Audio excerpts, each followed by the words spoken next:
Hello दोस्तों, physics में हम 2 चैप्टर कवर कर चुके हैं। आज हम तीसरा चैप्टर गुरुत्वाकर्षण और न्यूटन का गुरुत्वाकर्षण का नियम करेंगे। निम्न में से कौन सा एक्शन एट ए डिस्टेंस बल है? ये कौन सा है? गुरुत्वाकर्षण बल। उस बल का नाम क्या है जिससे पृथ्वी सब वस्तुओं को अपनी ओर खींचती है? गुरुत्वाकर्षण का बल। गुरुत्वाकर्षण का नियम डैश को लागू होता है। गुरुत्वाकर्षण का बल किन्हीं भी दो वस्तुओं की जोड़ी पर। यदि दो वस्तुओं के बीच की दूरी 3 गुना बढ़ा दी जाती है तो उनके बीच आकर्षण का गुरुत्वाकर्षण बल मूल का 1/9 हो जाता है। मूल का कितना हो जाता है? 9th part. न्यूटन के गुरुत्वाकर्षण के नियम के अनुसार दो वस्तुओं के बीच का बल उनकी द्रव्यमान के गुणज के समानुपाती होता है। सबसे पहले गुरुत्वाकर्षण स्थिरांक का मूल्य किसने निर्धारित किया था? लॉर्ड कैवेडिश। गुरुत्वाकर्षण के संदर्भ में जी को क्या कहते हैं? जी को क्या कहते हैं? गुरुत्वाकर्षण के कारण होने वाला गुरुत्वाकर्षण स्थिरांक। क्या कहते हैं? गुरुत्वाकर्षण स्थिरांक। गुरुत्व और गुरुत्व के अधीन गति। एक लोहे की गेंद और समान त्रिज्या की एक लकड़ी की गेंद को निर्वात में ऊंचाई h से छोड़ा गया है। भूमि पर पहुंचने के लिए उन दोनों द्वारा लिए गए समय को ठीक बराबर होता है। यदि पृथ्वी के घूर्णन की गति बढ़ जाती है तो शरीर का वजन घट जाएगा।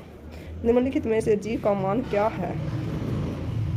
जी का अर्थ पृथ्वी की गुरुत्वाकर्षण शक्ति के कारण उत्पन्न त्वरण है। 9.8 मीटर। पृथ्वी की सतह से 2r की दूरी पर गुरुत्वाकर्षण के कारण त्वरण का मान डैश होता है G⁹9। एक ग्रह पर गुरुत्वाकर्षण के कारण डैश के साथ त्वरण कम हो जाता है ग्रह की सतह से ऊंचाई में वृद्धि के कारण। जब अंतरिक्ष यान से पृथ्वी का परिक्रमण किया जाता है तो भारहीनता क्यों महसूस की जाती है? शून्य गुरुत्वाकर्षण के कारण। पृथ्वी के केंद्र में गुरुत्वाकर्षण के कारण त्वरण का मान क्या होता है? त्वरण का मान 0। यदि पृथ्वी की त्रिज्या कम हो जाती है और इसका द्रव्यमान स्थिर रहता है तो गुरुत्वाकर्षण के कारण त्वरण का मान अधिक हो जाता है। किसी वस्तु का अधिकतम भार किस स्थिति में होगा? पृथ्वी के ध्रुवों पर।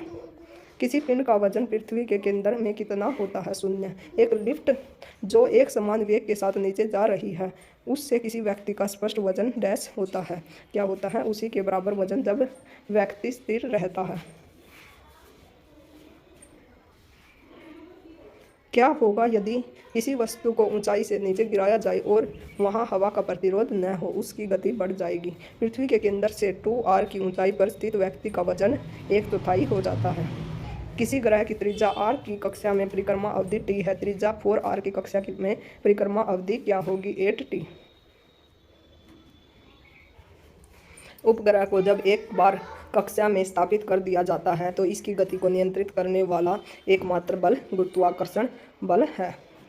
एक वस्तु को एक निश्चित ऊंचाई से मुक्त रूप से गिराने पर वह 1 सेकंड में जमीन तक पहुंचता है। जमीन के साथ टकराने पर उसका वेग क्या होता है? उसका वेग 9.8 मीटर सेंटीमीटर होता है। किसी शरीर के भार को इस सूत्र द्वारा बताया जा सकता है W = mg। पदार्थों के गुण। लोहे का वह कौन सा गुण है जिसके कारण गर्म लोहे के टुकड़े को पीट कर चाकू का रूप दिया जाता है? वह है आघातवर्धनीयता। श्यानता के बारे में निम्नलिखित में से क्या असत्य है? गैसों की श्यानता द्रव्यों से कम होती है। तापमान में वृद्धि के साथ गैसों की श्यानता बढ़ती है। तापमान में वृद्धि के साथ द्रव्यों की श्यानता घटती है। दबाव में वृद्धि के साथ द्रव्यों की श्यानता घटती है। कमानी तुला किस सिद्धांत पर काम करती है? हुक का नियम। कांच की एक प्लेट पर पानी की बूंद फैल कर एक पतली परत बन जाती है जबकि पारे की बूंद गोलाकार बनी रहती है क्योंकि पारे की सहसंयोजकता इसकी कांच के साथ असंयोजकता से अधिक होती है। किसी वस्तु में उत्पन्न हुई विकृति उस पर लागू किए गए दबाव के सीधे समानुपाती होती है। इसे हुक का नियम कहते हैं। किसी आदर्श द्रव की श्यानता कितनी होती है? 0।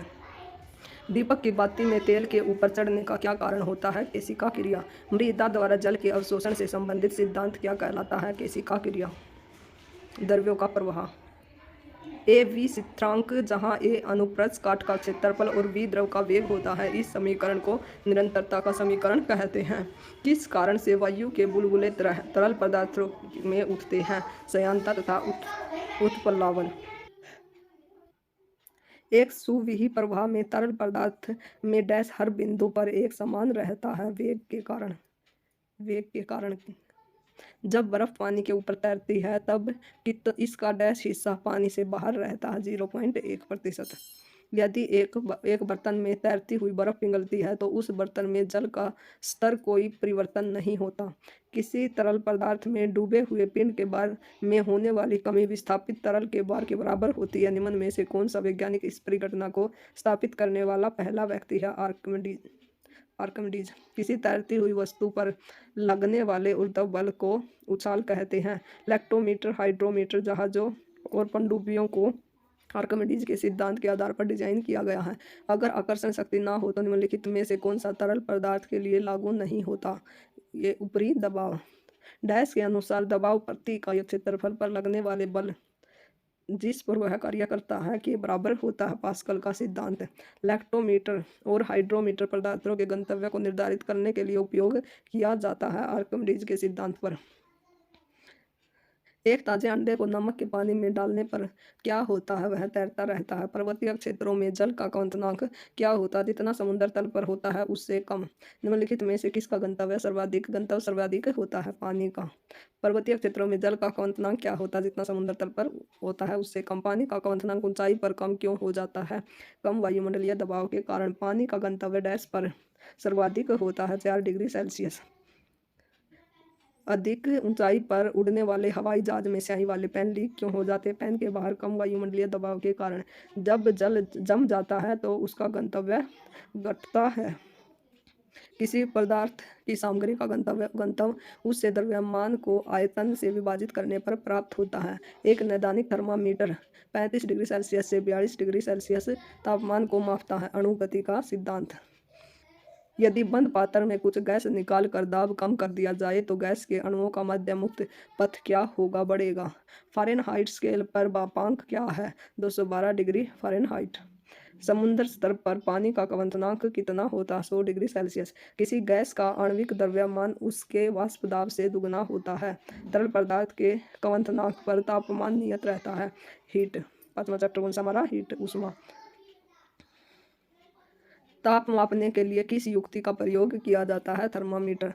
30 degree Celsius dash kelvin 303 kelvin. दो निकायों के मध्य ऊष्मा के प्रवाह की दिशा निम्नलिखित में से किस पर निर्भर करती है? उनके ताप पर। 0 डिग्री केल्विन किसके बराबर होती है? -273 डिग्री केल्विन। एक तरल और उसके आसपास के बीच का तापमान अंतर दुगना हो जाता है तो ऊष्मा की हानि की दर कितनी हो जाती है? दुगनी। तापमान का वह पाठ्यांक क्या है जहाँ फ़ारेनहाइट और सेल्सियस दोनों पैमाने समान होते हैं? -40 डिग्री। क्रायोजेनिक्स भौतिकी की एक शाखा है जो डैश से संबंधित है? अत्यंत नीचे तापमान से। परम शून्य वह तापमान है जिस पर गैसों में आणविक गति घटने लगती है। दो पिंडों के तापमान में अंतर 30 डिग्री सेंटीग्रेड है। डिग्री फ़ारेनहाइट में यह अंतर कितना है? 54। परम शून्य को किस प्रकार परिभाषित किया जाता है? वह तापमान जिस पर सब आणविक गति बंद हो जाती है। ऊष्मीय ऊर्जा ऊष्मा चालक विकिरण। कक्ष के सामान्य तापमान और वायुमंडलीय दाब पर पदार्थों और उनके विशिष्ट ऊष्माधारिता के संबंध में गलत युग्म की पहचान कीजिए। Aluminium 900, टंगस्टोन 134.4, carbon 506.5। जल की 1200 नहीं 4181.3 जूल होती है। डैश विस्तार गर्मियों के दौरान एफिल टावर को और लंबा कर देते हैं। तापीय। सूर्य पृथ्वी को किस माध्यम द्वारा ऊष्मा देता है? विकिरण द्वारा। किसी पदार्थ में ताप परिवर्तन के दौरान संभारित ऊष्मा ऊर्जा किस रूप में संग्रहित रहती है? गतिज ऊर्जा। वातावरण के भीतर क्षैतिज ऊष्मा अंतरण को क्या कहते हैं? अभिवहन। वातावरण के भीतर क्षैतिज ऊष्मा अंतरण को क्या कहते हैं? अभिवहन। प्रेशर कुकर में खाना जल्दी क्यों पकता है? पानी के क्वथनांक में वृद्धि के कारण। सूर्यास्त के बाद भी पृथ्वी की सतह के निकट वायु किस कारण ऊष्मा प्राप्त करती है? स्थलीय विकिरण के कारण। ऊष्मीय ऊर्जा की एक कैलोरी यांत्रिक ऊर्जा की लगभग 4.2 जूल्स के बराबर होती है। सुचालक, कुचालक और ऊष्मारोधी। लकड़ी की एक चम्मच को आइसक्रीम के प्याले में डुबोया गया है। इसका दूसरा सिरा ठंडा नहीं होगा। डैश में ऊष्मा गर्म पदार्थ से ठंडे पदार्थ में स्थानांतरित होने वाली ऊर्जा का एक प्रकार है ऊष्मा गतिकी। यदि डैश समान है तो वे पिंड तापीय समय में होंगे यदि तापमान समान है तो। निम्नलिखित में से सबसे बढ़िया कुचालक कौन सा है? कांच। ऊष्मागतिकी की उस प्रक्रिया को डैश कहा जाता है जिसके दौरान इस प्रक्रिया के तहत आने वाले संवरित तंत्र का आयतन स्थिर रहता है। सम आयतनिक प्रक्रिया। बुरादे से ढकी हुई बर्फ जल्दी से क्यों नहीं पिघलती? बुरादा ऊष्मा का कुचालक है। जब बर्फ बनती है तो जल की एंट्रोपी घट जाती है। 1931 में ऊष्मागतिकी का 0वां नियम शब्द किसने दिया था? यह दिया था राल्फ एच फाउलर। किस प्रकार की आणविक गति का आंतरिक ऊर्जा में कोई योगदान नहीं होता? इसमें से कोई नहीं। आवृत्तियों के अवरोही क्रम में विकिरण का सही क्रम क्या है? एक्स किरणें, अवरक्त, सूक्ष्म तरंगे और रेडियो तरंगे। डैश के अनुसार आंतरिक ऊर्जा अवस्था का एक कार्य है और आंतरिक ऊर्जा में हुई वृद्धि प्रणाली को आपूर्ति की गई ऊष्मा और प्रणाली द्वारा किए गए कार्य के योग के बराबर है। ऊष्मा गतिकी का प्रथम नियम। भूकंप तरंगों के संबंध में कौन सा कथन सही नहीं है? आया इसके आगे। पी तरंग केवल ठोस तथा तरल माध्यमों से यात्रा कर सकती है लेकिन गैसीय माध्यमों से नहीं। यह गलत है क्योंकि गैसीय माध्यमों से भी यात्रा कर सकती है। डैश ने ऊष्मागतिकी के प्रथम 2 नियमों को क्रमबद्ध किया और यह निष्कर्ष निकाला कि ताप का परम शून्य -273 डिग्री 15 डिग्री सेल्सियस है। इसके लिए उन्हें केल्विन तापमान स्केल के नामकरण के साथ सम्मानित किया गया है। William Thomson. निम्नलिखित में से किस प्रकार का विकिरण लगभग 300 GH से 3 kHz की आवृत्ति वाले या समतुल्य लगभग 1 mm से 100 किलोमीटर तक की तरंगदैर्घ्य वाले विद्युत चुम्बकीय स्पेक्ट्रम के एक भाग को निर्दिष्ट करता है? रेडियो तरंगे। आवृत्तियों के अवरोही क्रम विकिरणों का सही क्रम क्या होगा? एक्स किरणें, अवरक्त और सूक्ष्म तरंगे और रेडियो तरंगे। निम्नलिखित में से कौन सी विद्युत चुम्बकीय तरंगे नहीं है? एक्स रे, आर रे, इंफ्रारेड ये चुम्बकीय तरंगे हैं। कैथोड रे विद्युत चुम्बकीय तरंगे नहीं है। आवृत्तियों के अवरोही क्रम विकिरण का सही क्रम क्या है? एक्स किरणें, अवरक्त किरणें, सूक्ष्म तरंगे और रेडियो तरंगे।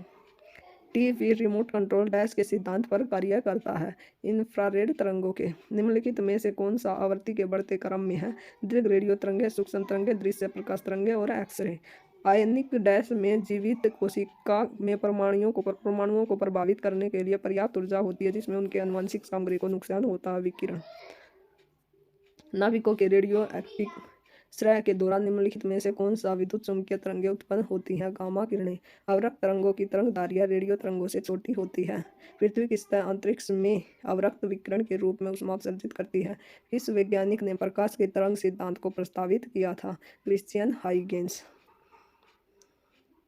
निम्नलिखित में से किन विद्युत चुम्बकीय तरंगों का समसूचक थर्मोपाइल का उपयोग करके किया जाता है? अवरक्त तरंगे। पृथ्वी की सतह अंतरिक्ष में अवरक्त विकिरण के रूप में ऊष्मा उत्सर्जित करती है।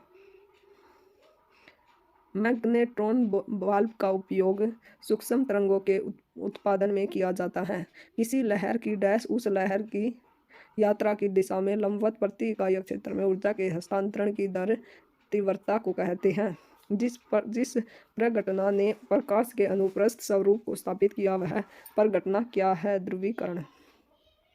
निम्नलिखित में से किन विद्युत चुम्बकीय तरंगों का समसूचक बिंदु संपर्क डायोड का उपयोग करके किया जाता है? सूक्ष्म तरंगे। जिस प्रघटना ने प्रकाश के अनुप्रस्थ स्वरूप को स्थापित किया वह प्रघटना क्या है? ध्रुवीकरण। निम्नलिखित में से कौन सी तरंगों को ध्रुवित नहीं किया जाता? प्रासर्व्य। किसकी तरंगदैर्घ्यों की सीमा 700 nm से 400 nm तक होती है? दृश्य प्रकाश। किसी तरंग की प्रबलता उसके निम्नलिखित में से किसके अनुपात में होती है? आयाम का वर्ग। अनुदैर्घ्य तरंगों में डैश का एक उदाहरण है? ध्वनि तरंगे। किसी तरंग की प्रबलता उसके निम्नलिखित में से किसके अनुपात में होती है? आयाम का वर्ग।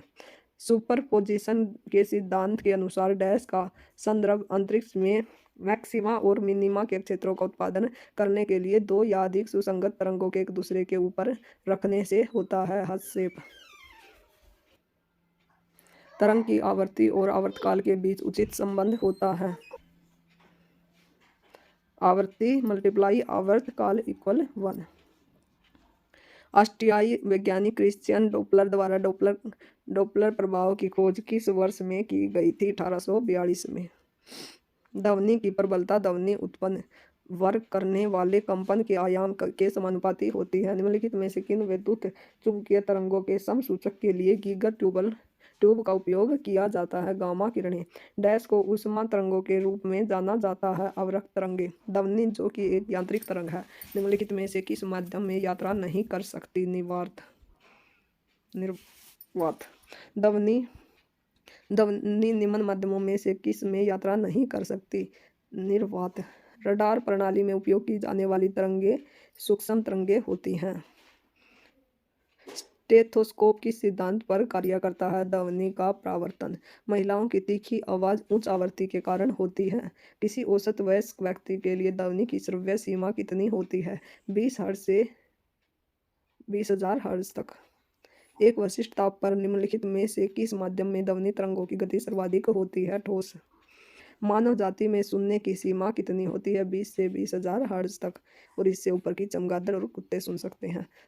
ध्वनि डैश में सबसे तेज यात्रा करती है? इस्पात।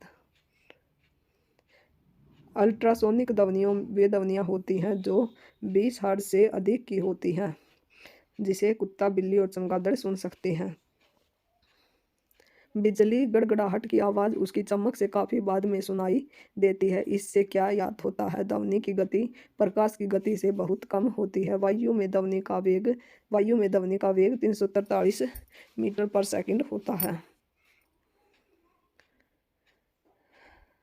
जब किसी वस्तु की गति ध्वनि की गति से अधिक हो जाती है तो कहा जाता है कि वह पराध्वनिक सुपरसोनिक की गति से यात्रा करती है। इनमें से कौन सी गैस तार के जीवन काल को बढ़ाने के लिए तापदीप्त बल्बों में भरी जाती है? नाइट्रोजन। ध्वनि के अभिलक्षण हर्ट्ज में ध्वनि की किस विशेषता को मापा जाता है? ध्वनि की आवृत्ति। स्पष्ट प्रतिध्वनि सुनने के लिए मूल ध्वनि तथा परावर्तित ध्वनि के मध्य समय का अंतराल कम से कम 0.1 सेकंड अवश्य होना चाहिए। निम्नलिखित में से ध्वनि तरंग की विशेषता कौन सी नहीं है? नेचर। विवगोर के प्रकाश के किस रंग का तरंगदैर्घ्य न्यूनतम होता है? सबसे कम किसका होता है? बैंगनी का। किसी सूर्य के प्रकाश में कितने रंग निहित होते हैं? 7। प्रकाश डैश में सबसे तेज गति से यात्रा करता है? निर्वात में। किस में करता है? निर्वात में।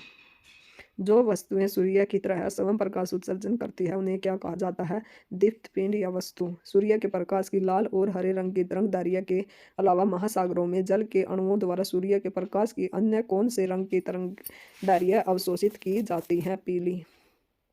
सूर्य द्वारा उत्सर्जित प्रकाश का रंग कैसा होता है? प्रकाश का रंग सफेद। विद्युत चुम्बकीय स्पेक्ट्रम प्रकाश की पूरी श्रृंखला का वर्णन करता है, जिसे आमतौर पर तरंगदैर्घ्य के डैश क्षेत्रों में और ऊर्जा और आवृत्ति में वृद्धि के क्रम में विभाजित किया जाता है। 7। लाल, नीला और हरे रंग के प्रकाश को समान मात्रा में मिलने पर किस रंग का प्रकाश बनता है? सफेद रंग का। प्रकाश तरंगे डैश होती हैं? विद्युत चुम्बकीय तरंगे। किस घटना के कारण स्वच्छ आकाश का रंग नीला होता है? प्रकाश का प्रकीर्णन। श्वेत प्रकाश के अपने घटक रंगों में छितराव को कहा जाता है वर्ण विक्षेपण।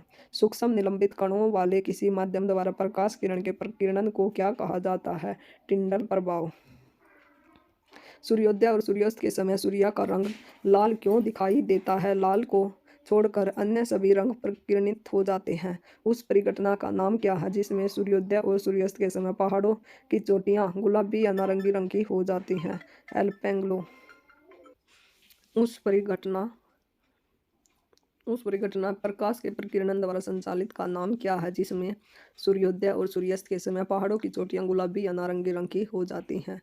एल्पेंग्लो।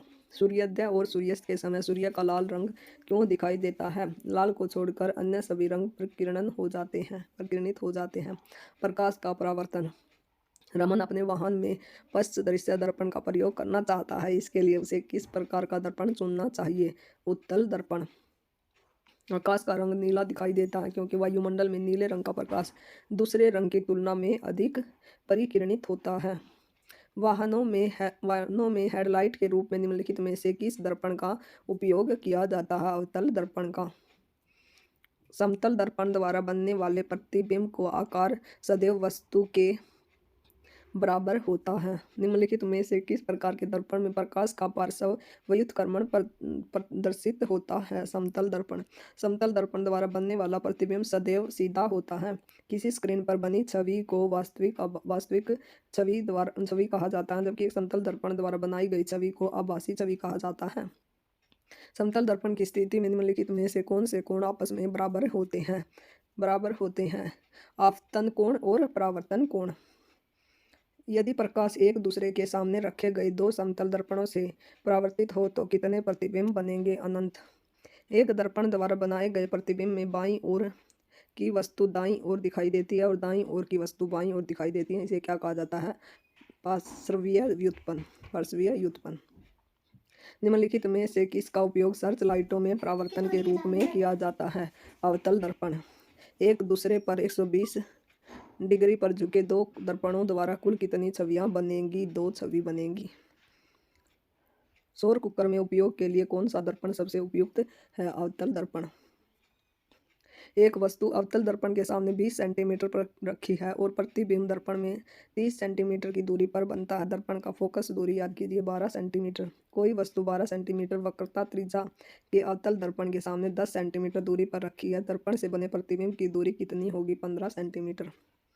यदि उपयोग में लाया जाने वाला दर्पण अवतल दर्पण है तो इसमें से अवदर्दन के सही सूत्र क्या होगा? प्रतिबिंब दूरी बटे बिंब की दूरी।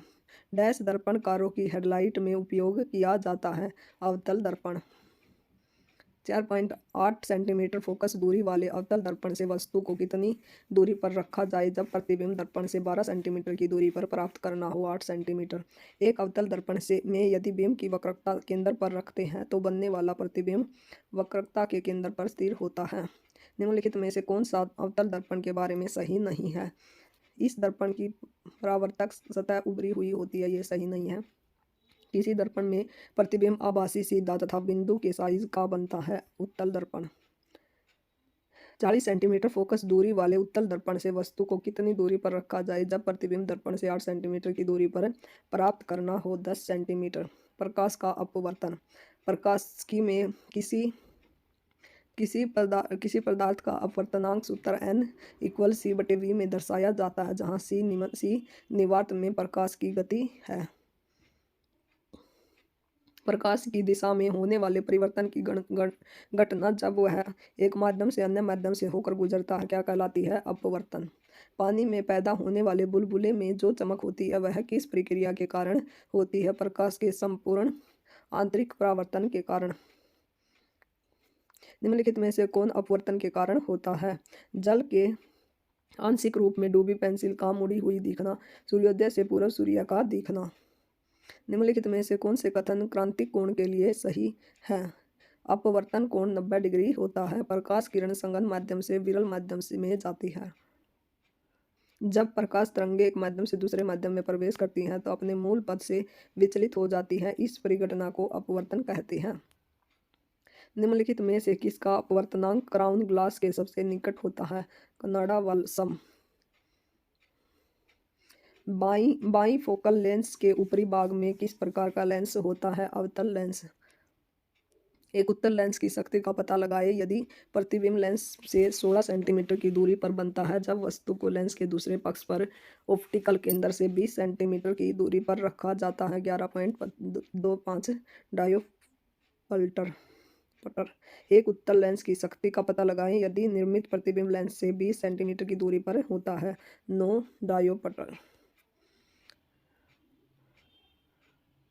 निम्नलिखित में से कौन सा लेंस सदैव आभासी सीधा तथा छोटा प्रतिबिंब बनाता है? अवतल लेंस। जब आप तेज रोशनी वाले कमरे में आते हैं तो आप मंद रोशनी वाले कमरे में वस्तुओं को क्यों नहीं देख सकते? परितारिक सिकुड़ कर पुतली को छोटा बना देती है, जिससे आंख में कम प्रकाश प्रवेश कर पाता है। अभिनेत्र लेंस में वक्रता की संशोधित करने में कौन सी पेशियां मदद कर सकती हैं? पक्षमापी पेशियां। यदि किसी वस्तु की शक्ति को डायोप्टर के रूप में व्यक्त किया जाता है तो वह वस्तु कोई लेंस होनी चाहिए। जो लोग द्विफोक्सी लेंस लगाते हैं उनमें जरा दृष्टि दोष पाया जाता है। एक लेंस की क्षमता -2.0 डी है, जहां डी से अभिप्राय है डायोप्टर से। जरा दूरदर्शिता को सही करने के लिए आमतौर पर किस प्रकार के लेंस का प्रयोग किया जाता है? द्विफोक्सी लेंस का। रजत को दूरदृष्टि दोष है, नेत्र रोग विशेषज्ञ उसकी दृष्टि को सही करने के लिए किस प्रकार का लेंस सुझाएगा? Convex lens. कॉन्वेक्स लेंस उत्तल लेंस। निम्नलिखित में से किसका पहला यौगिक माइक्रोस्कोप बनाया गया? जकारियांस जॉनसेन का। एक फेरिस्कोप का उपयोग करता है, दो समतल दर्पण का। अभिनेत्र लेंस की फोकस दूरी में परिवर्तन पक्ष भी मांसपेशी की क्रिया के कारण होता है। प्रत्यक्ष किरण सौर विकिरण के मापन के लिए निम्न में से किस उपकरण का प्रयोग किया जाता है? पाइरेडियोमीटर। दीर्घ दृष्टि दोष वाले व्यक्ति को सुस्पष्ट पढ़ने के लिए पठन सामग्री को कितनी दूर रखना पड़ता है? 25। प्रकाश का वर्ण विक्षेपण इंद्रधनुष। प्रकाश का अलग अलग रंगों में होने वाले बंटवारे को वर्ण विक्षेपण कहा जाता है। मानव के अभिनेत्र लेंस के पतला होने पर फोकस दूरी बढ़ जाती है। इंद्रधनुष के रंगों में सबसे लंबी तरंगदैर्घ्य किस रंग की होती है? लाल रंग की। विद्युत द्विध्रुव का कुल आवेश कितना होता है? 0। निम्नलिखित में से कौन सा रंग इंद्रधनुष में नहीं पाया जाता? गुलाबी। विद्युत विद्युत का कुल आवेश कितना होता है? 0। दो बिंदुओं के बीच विभवांतर ज्ञात करने के लिए सही सूत्र की पहचान करिए। V=W/Q। बारिश की बौछार के बाद एक इंद्रधनुष के निर्माण की प्रक्रिया में सूर्य का प्रकाश छोटे पानी की बूंदों के माध्यम से वर्ण विक्षेपित हो जाता है। विद्युत क्षेत्र को डैश के रूप में परिभाषित किया जाता है। बल प्रति इकाई आवेश। इंद्रधनुष के निम्नलिखित रंगों में से किस रंग की तरंगदैर्घ्य सबसे कम होती है? बैंगनी रंग की। धारिता C, आवेश Q और विभव V के बीच निम्नलिखित में से कौन सा संबंध सत्य है? Q=CV। विद्युत।